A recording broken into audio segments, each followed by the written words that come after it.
Hello, everyone. Sheila Hawkins of Third Act Group here, and I just wanted to share with you things around some conversations that I've been having with women business owners when it comes to their to-do list.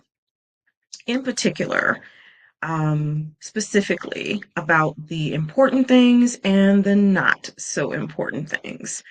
Um, to-do lists are supposed to be about productivity, right? Your tasks, your progress, your focus. But if you look beyond the deadlines, the check boxes, and the reminders, you'll see something else woven into those tasks on your list. Each of the things, like each item on your list, carries something more than just prompted action. There's a number of emotions that are wrapped up in your TDL, aka to-do list. So it's more than capturing what needs to be done. It holds expectations. It tells stories about your productivity, what's actually happening in your day and elsewhere too. And it's always full. That was a big part of the conversation. It is always full.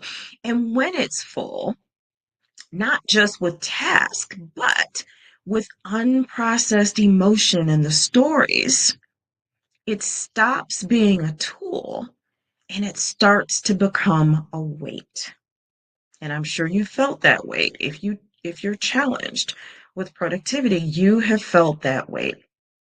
So I'm not going to go into the emotion that it holds or carries because that's a much deeper conversation. And I want to make this short and give you something that you can use. So I'm going to focus on one thing here, and that is how to look at your to-do list to see where your focus is being placed. Are you giving your time to the important things, or are you giving it to things that aren't important? If you're going to get control of your days, like if you're going to be able to control your days, one thing you have got to do is to look at your TDL to see what it says about you.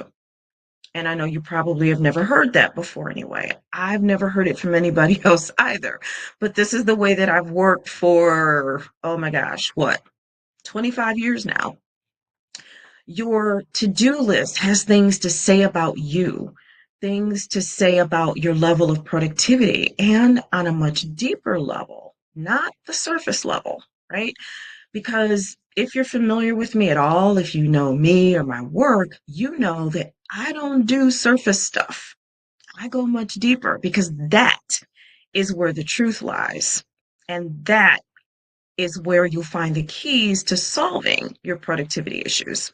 So, having said that, the way to get deeper into what's on your or what's there is to start looking at your to-do list in a different way, okay? In a much different way. But before you do that, I want you to think about your big picture. What are you up to in your business? What are you up to in the world? What are your short and long-term goals, right? And so jot those things down so that you can use your notes as a point of reference while you do this little exercise I'm about to give you. Once you've done that, you are going to look at your to-do list. You aren't going to look at it, though, to see what's next or to check something off, to add something, or to feel the dread about the number of things that are there. This time, you're going to look to see what's there so that you can get to the layer that's immediately beneath the surface. Okay, we're not going to dig too deep. I'm going to give you a start. So we're going to go just beneath the level, the surface level, the level of the surface.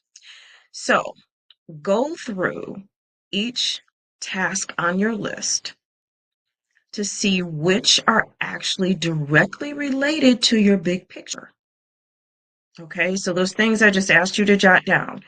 Which of the things on your list are directly related to your big picture and what you're up to? What's directly related to your goals, both long and short term? You also want to know which are, say, directly related to a client, a project, or something else important that does actually deserve your time. And I want you, as you go through, to highlight those things or underline them all in one color. So highlight them all one color, underline them all in one color. If you see very few of those things, meaning the things that are directly related to what you're up to, etc., make a note for yourself as to what you do see. So, is the number of tasks that are directly related to those things, is it a minimal number? What kinds of tasks are they? Are they small, or are they things that if you complete them will have a bigger impact? Okay, that's what you want to look at. So don't let the number bother you if you don't see, a larger number. Don't let the number bother you. Look to see what is there. Then run through the list again, and this time highlight the things that are not directly in line with what you're up to and your goals and or clients or projects, right? And use a different color this time to highlight or underline them. So once you've done those, you basically have your important things highlighted in one color and your so important things highlighted in another. So, how many tasks do you have in relation to, how many important tasks, I should say, do you have in relation to the unimportant? How many what's the number on both of those? And you might find that when you look at those numbers, you might need to take a deep breath, right? To be able to digest those numbers. But that's okay. Another thing to consider is the amount of time that the unimportant things will take you or otherwise detour you and keep you from the important things, right? The things that will actually move things forward if you give your time to them. And these numbers are important because they don't lie. And that's what you're looking for here. You are looking for just the facts, right? No matter how painful it is, you're looking for just the facts, right? I also want you to consider that the unimportant things are where you would spend time versus the important things, which would be an investment of your time. Okay, those are two very distinctly different things. You can spend your time or you can invest your time. Think about that in relation to money, right? You can spend your money, it's gone, right? I mean, did you buy dinner? Did you enjoy it? An experience, maybe a trip? Or did you invest it, right? Did you invest it? So it's going to keep paying you off, right? Or it's going to pay off in a big way.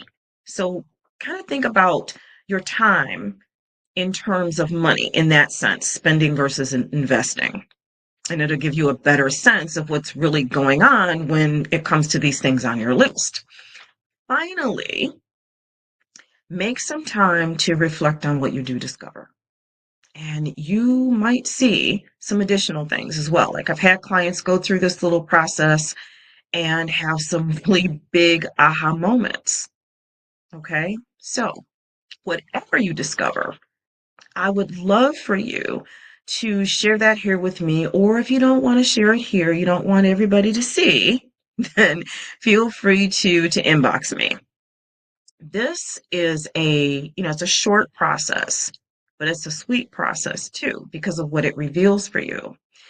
But It also will help you get to what lies just beneath the surface, right? Not a totally deep dive, but just to get beneath the surface there. So you can start to see what's going on, like what's important that's on your list compared to what's not important that's on your list. And what I've shared with you here gives you, honestly, a quick win. But there is more, a lot more to your TDL, like the emotion that I mentioned, as well as the stories it holds about you, about your productivity, and even your relationship with time. If you want to delve into the secrets that your to-do list holds, I'm doing that in my workshop, Productivity Rewired. I'm sharing the hidden emotion and the emotional cost of the traditional way of doing things, like traditional productivity, that mainstream approach to it, and why that keeps you stuck in overdrive. We're going to talk about the subconscious rules that are shaping your to-do list and the deep connection between staying busy and self-worth, and how it wires your nervous system for burnout. We're also going to talk about the emotional debris that's buried there in your list, because again, your list holds more than tasks. You'll learn how to flip and then rewrite the script to create your own personal definition of getting things done. Like, what does productivity mean for you? What does it look like to you on your terms, not society's terms, but on your terms? Then I'll show you how to create a rhythm that fits you, who you are, how you actually work, and give you a way to end up with a flow-friendly way to structure your day based on who you are and the way that you actually operate. Now, this is a two-part workshop that's taking place soon, and it is absolutely free, and the replays will be available. But of course, you want to attend live. And you can get more information, sign up at the link that I have shared here with this video. Okay, and if you've got questions, ask away. I hope that what I've shared here is of help to you and to see you inside of Productivity Rewired. Thanks for watching.